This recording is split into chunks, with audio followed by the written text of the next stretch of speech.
Hello everyone, कैसे हैं आप सब। उम्मीद करती हूँ कि आप बहुत ही अच्छे होंगे और आपकी प्रिपरेशन अच्छी चल रही होगी। एनटीए ने डेट निकाल दिया है, 28 जुलाई को है आपका एग्ज़ाम। ठीक है, ये वीडियो उनके लिए भी है जो अभी नेक्स्ट कमिंग दिसंबर वाले एग्ज़ाम के लिए अटेम्प्ट करेंगे। सो उनको स्टार्ट करना है अगर प्रिपरेशन, तो वो कैसे करेंगे। सबसे ज़्यादा मुद्दा और सबसे ज़्यादा क्वेश्चन मुझे इसी से रिलेटेड आता है कि सेक्शन ए की तैयारी कैसे करनी है। सो आज मैं इस वीडियो में यही बात करूँगी कि सेक्शन ए कैसे तैयार करें। सो ये सिर्फ लाइफ साइंसेस के लिए ही नहीं एप्लीकेबल है। ये सेक्शन ए जो है वो ये सारे सब्जेक्ट्स जो भी CSIR के लिए नेट के लिए होता है उसके लिए एप्लीकेबल है। ये सिलेबस और ये प्रिपरेशन स्ट्रैटेजी तो आप सब देख सकते हैं, और अगर आपके कोई दोस्त हो तो आप उनको शेयर कर सकते हैं। सो सेक्शन ए में जो है वो जनरल एप्टीट्यूड ही आता है, और वो जनरल एप्टीट्यूड से क्वेश्चन आता है। बेसिकली 20 क्वेश्चंस आते हैं जिसमें से हमें सिर्फ 15 करने होते हैं। ठीक है, कि आपके पास सब्जेक्टिव नॉलेज से रिलेटेड नहीं आता, यानी बी और सी जो होता है सेक्शन वो टोटली अलग अलग है। ठीक, इससे अलग है। सो ये जनरली कॉमन सिंपल पार्ट होता है जिसमें हम अच्छा खासा स्कोर कर सकते हैं।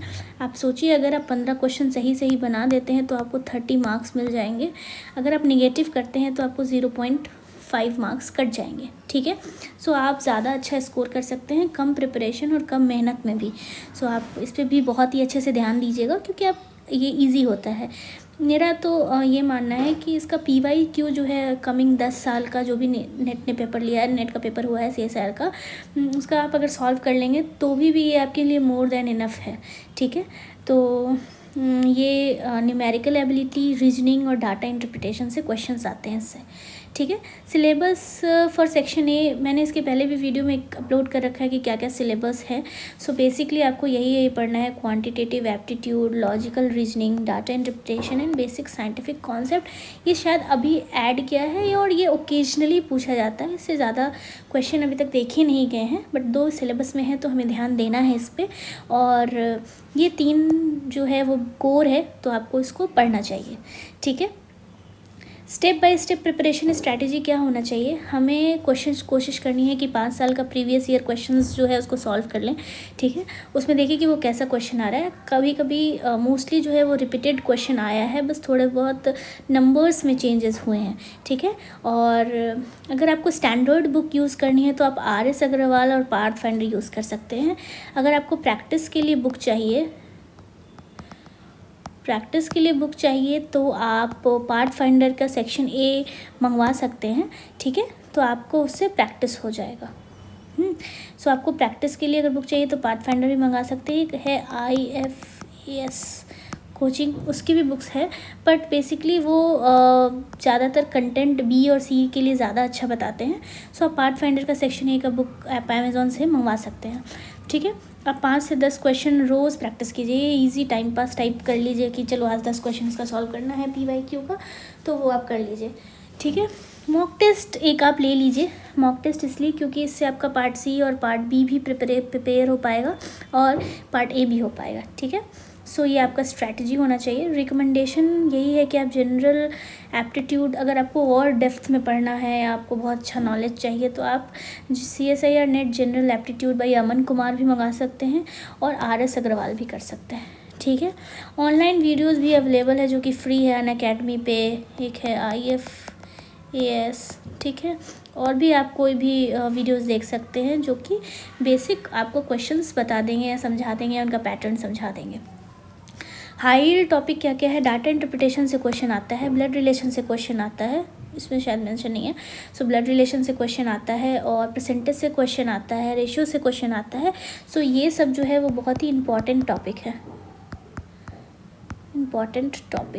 ठीक है, सो आपको इसको देख के ही जाना है, इसके फार्मूलाज देख के जाना है। ठीक है, नाउ आपको वीकली, अगर आपको 1 मंथ में कैसे प्रिपेयर करना है तो मैं इसके लिए स्ट्रैटेजी बता सकती हूँ कि वीक 1 में आप अर्थमेटिक बेसिक्स एंड सीरीज़ को कंप्लीट कर लीजिए। सो ये एक सिंपल स्ट्रैटेजी है, आप इसके अकॉर्डिंगली अपना बेसिक मोस्ट इम्पॉर्टेंट जो टॉपिक्स है आप उसको तैयार कर पाएंगे।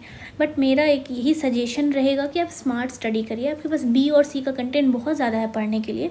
सो आप कोशिश करिए कि आप सेक्शन A जो है वो PYQ से सॉल्व कर पाएँ, और ज़्यादा स्पेसिफिक बुक पढ़ने करने की ज़रूरत मेरे ख्याल से तो नहीं लगती मुझे, क्योंकि इतना डेप्थ पूछते नहीं हैं, वो जनरली रिपीटेड क्वेश्चन ही रहते हैं। सो आप PYQs मंगा लीजिए पाथफाइंडर की या किसी और की भी जो आपको अच्छी लगती हो, और आप उससे तैयारी कर लीजिए। हमें स्मार्ट स्टडी करना है ताकि हम जल्दी ज़्यादा ग्रो कर पाएँ। हमें फार्मूला शीट बनाना होगा। सो एक आप पेज या एक छोटा कॉपी बना लीजिए जिसमें सिर्फ फार्मूलाज ही लिखिए, ठीक है, फार्मूलाज लिख लीजिए, ताकि आप जब उससे रिलेटेड क्वेश्चन सॉल्व करने जाएं तो आपके पास वो सारा फार्मूला हो और जल्दी जल्दी सॉल्व कर पाए। या आपको जहाँ पे कुछ कॉन्सेप्ट अलग लगता हो कि हम यहाँ ये अप्लाई कर सकते हैं, आप वहाँ पे एक छोटा मार्क करके उसको नोट डाउन कर लीजिए। आप अपनी लैंग्वेज में भी कर सकते हैं, ठीक है। क्वेश्चन एलिमिनेशन आपको बहुत अच्छे से आना चाहिए। देखिए ऑप्शन है आपके पास, 20 में से 15 क्वेश्चन सॉल्व कर सकते हैं, तो वो 5 क्वेश्चन या 5 वो टॉपिक्स या 5 टॉपिक से वो रिलेटेड जो भी क्वेश्चन है जो आपके अच्छे नहीं है उसको आप इजीली एलिमिनेट कर सकते हैं। बट येस, आपका वो 15 क्वेश्चन स्ट्रांग होना चाहिए, जिसमें ऑलमोस्ट कोशिश करिए कि 13 या 12 क्वेश्चन एकदम सही हो, ठीक है। और मिस्टेक्स पे ध्यान दीजिए, क्योंकि पेपर एनालिसिस बहुत इंपॉर्टेंट है। सो मॉक टेस्ट तो बहुत ही ज़्यादा इंपॉर्टेंट है, ठीक है। सो ये था आज का हमारा वीडियो कि आप कैसे स्टार्ट करें पढ़ना सेक्शन ए के लिए। ये इजी होता है, इतना भी ज़्यादा हार्ड नहीं होता। हाँ, मैं बी और सी को बिल्कुल ईजी नहीं बोलती क्योंकि इसमें बहुत सारा कंटेंट है, बट इसमें आप आसानी से कर सकते हैं। सो आप इसको ट्राई करके देखिए। सो अगर आपको फिर भी और भी क्वेश्चन या कुछ क्वेरी हो, या आपको कुछ सब्जेक्टिव नॉलेज या ऐसा कुछ वीडियो चाहिए हो, तो आप मेरे चैनल पे कमेंट करिए, लाइक करिए please guys, share and subscribe कीजिए ताकि मुझे मोटिवेशन मिलती रहे और मैं और वीडियोस बनाती रहूँ। So do help me and do comment if you have any problem in any specific subject or content related problem. Okay, thank you so much, have a nice day.